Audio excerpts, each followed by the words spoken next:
Bismillahirrahmanirrahim.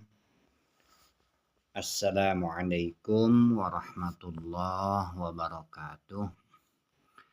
Ikhwatul iman sekalian, jumpa lagi ya dalam kajian dasar-dasar atau dalil dalam pelaksanaan sholat kita ya, bacaan atau kaifiat yang lainnya. Kita akan membahas untuk materi kali ini yaitu kapan kita mengangkat tangan di dalam sholat ya. Kapan saja, di bagian mana saja kita mengangkat tangan di dalam sholat. Ya, kita langsung saja nih hadis yang nomor 19 ya. Bismillahirrahmanirrahim. Ra'aitu Rasulullah sallallahu alaihi wasallam izaf tatahas salata rafa'a yadaihi hatta yuhadiya mankibaihi. Ra'aitu Rasulullah sallallahu alaihi wasallam, aku melihat Rasulullah sallallahu alaihi wasallam. Siapa yang melihat itu? Yaitu Abdullah bin Umar ya. Nah ini siapa yang melihat salat Rasulullah itu adalah sahabat Abdullah bin Umar. Ra'aitu Abdullah bin Umar mengatakan, aku melihat Rasulullah Shallallahu Alaihi Wasallam idza apabila iftatahas shalah membuka salat, rafa'a yadaihi mengangkat kedua tangannya, hatta yuhadhiya mankibaihi sampai berbetulan dengan kedua pundaknya. Jadi yang pertama mengangkat tangan itu yaitu ketika memulai sholat. Berarti ini yang dimaksud dengan takbiratul ihram. Mengangkat tangan di dalam sholat yaitu digambarkan dalam hadis ini yuhadhiya mankibaihi, berbetulan ya, lurus ya, hampir sama dengan kedua pundaknya. Ya, bisa digambarkan ya, bisa dibayangkan seperti apa gambarannya, patokannya adalah dua pundak. Kapan lagi mengangkat tangan itu? Wa qabla ayyarka'a, sebelum ruku ya. Ketika kita mau ruku maka itu mengangkat tangan.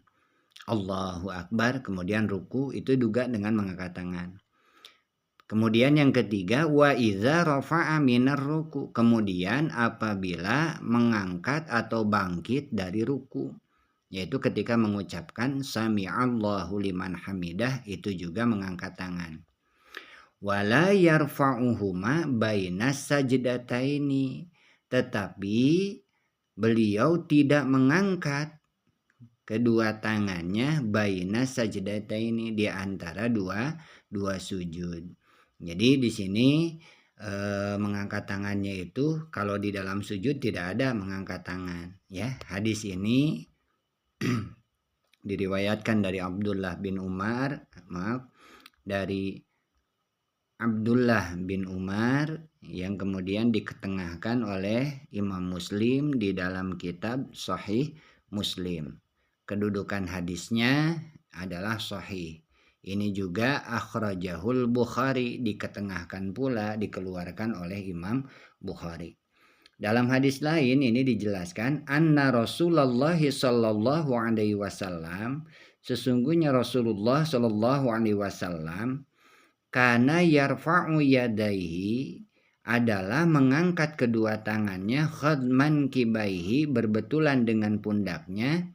Yang pertama idzaf tatahas shalah, ketika memulai sholat. Wa idza kabbara lirruku, nah ini ada tambahan takbir ya, dan ketika takbir untuk ruku. Yang kedua sama ya dengan yang tadi. Wa idza rafa'a ra'sahu minar ruku, dan yang kedua yang ketiga mengangkat tangan itu ketika mengangkat kepalanya dari ruku. Rafa'ahuma kadzalika aidan. Jadi ketika mengangkat kepalanya dari ruku pun rafa'ahuma, beliau mengangkat kedua tangannya kadzalika aidan, seperti itu juga. Waqala, kemudian beliau mengucapkan atau membaca sami'allahu liman hamidah, maka dilanjutkan dengan kalimat Rabbana walakal hamdu. Nah, jadi kalau sholat sendiri sami'allahu liman hamidah dibaca sendiri, kemudian langsung disambung dengan Rabbana walakal hamdu.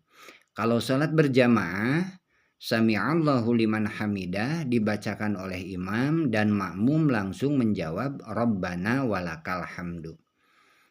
Di riwayat yang lain tidak pakai waw, itu juga ada Rabbana lakal hamdu.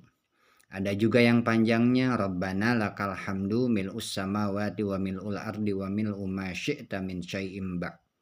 Ada juga Rabbana hamdan katsiran thayyiban mubarakan fi. Yaitu bahasannya di hadis yang lain ya. Ini mah kaitannya dengan mengangkat tangan. Wa kana la yaf'alu dzalika fi sujud, dan beliau keadaannya tidak melakukan itu, maksudnya tidak melakukan mengangkat tangan fi sujud, di dalam sujud.